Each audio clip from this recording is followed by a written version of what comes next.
Hello नमस्कार दोस्तों, मैं कौशलेंद्र सिंह समस्त सम्मानित छात्र छात्राओं का आपके अपने यूट्यूब चैनल पर हार्दिक स्वागत व अभिनंदन करता हूं। आज हम लखनऊ विश्वविद्यालय लखनऊ द्वारा आयोजित BEd 4th semester examination 2023 paper contemporary India and education समसामयिक भारत और शिक्षा पेपर 1 पर चर्चा करेंगे। जैसा आपके सामने यहाँ पर स्क्रीन पर दिया हुआ है कि मैक्सिमम मार्क्स 80 हैं। जो टाइम ड्यूरेशन रहेगा वो 3 आवर्स का रहेगा। इसके साथ ही साथ जो सबसे पहला प्रश्न यहाँ पर दिया हुआ है आपके सामने स्क्रीन पर, उन पर हम चर्चा करेंगे। पहला प्रश्न यहाँ जो दिया हुआ है वह है कि वैदिक कालीन शिक्षा प्रणाली का आधुनिक भारतीय शिक्षा प्रणाली के विकास में क्या योगदान है, विवेचना कीजिए। अर्थात यहाँ पर कंट्रीब्यूशन ऑफ वैदिक पीरियड एजुकेशन को आपको बताना है, खासकर मॉडर्न इंडियन एजुकेशन सिस्टम से कोरिलेट करना है। तो ये पहला प्रश्न है, इसके लिए आपको 16 मार्क्स निर्धारित किए गए हैं। और इसी के साथ ही साथ जो दूसरा प्रश्न पूछा जा रहा है, इसके अंतर्गत बौद्धकालीन शिक्षा व्यवस्था के बारे में विस्तृत व्याख्या कीजिए। तो यहाँ पर बुद्धिस्ट एजुकेशन सिस्टम के बारे में आपको एक्सप्लेन करना है, जैसे पपज्जा संस्कार और उपसंपदा संस्कार, ये इस प्रकार से चीज़ें हैं यहाँ पर आपको बताना है।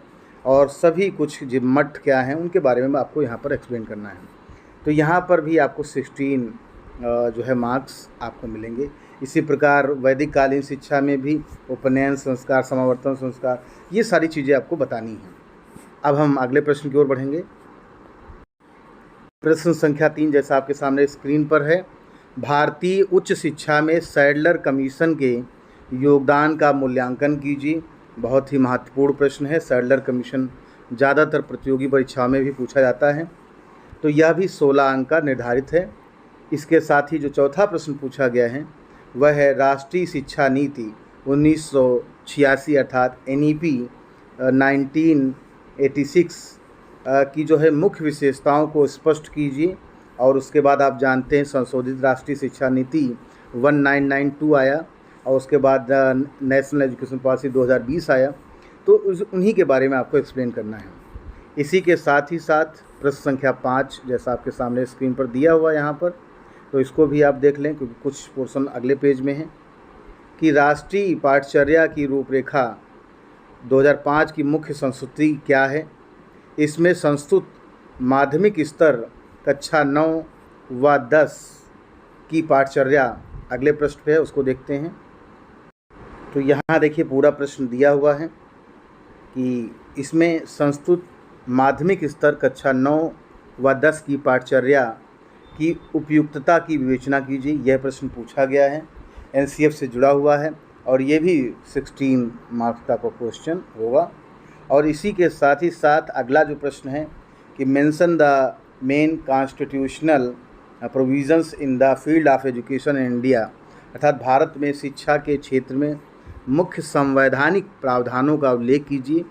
तो यह भी बहुत महत्वपूर्ण है, जिसके अंतर्गत आर्टिकल 45, आर्टिकल 21A, तो ये काफ़ी ऐसे जो है एजुकेशनल प्रोविजंस किए गए हैं जिनके बारे में हमें पढ़ना है और यहाँ पर आपको एक्सप्लेन करना है। ये भी आपको 16 अंक का है। इसी के साथ ही साथ अगर आप देखेंगे यहाँ पर जो अगला प्रश्न है वो है कोठारी आयोग की मुख्य सिफारिशों का उल्लेख कीजिए। यह भी बहुत महत्वपूर्ण प्रश्न है। जैसा आप जानते हैं कि इसके अध्यक्ष दौलत सिंह कोठारी थे और उन्हीं के नाम पर यह जो है कोठारी आयोग बना। इसे राष्ट्रीय शिक्षा आयोग भी कहा जाता है, दूसरे नाम से भी पूछा जा सकता है। अगले प्रश्न की ओर बढ़ेंगे हम। प्रश्न संख्या 8 जैसा स्क्रीन पर है कि भारतीय संविधान में अल्पसंख्यकों एवं निर्बल वर्गों की शिक्षा के संबंध में क्या विशेष प्रावधान किए गए हैं, स्पष्ट कीजिए।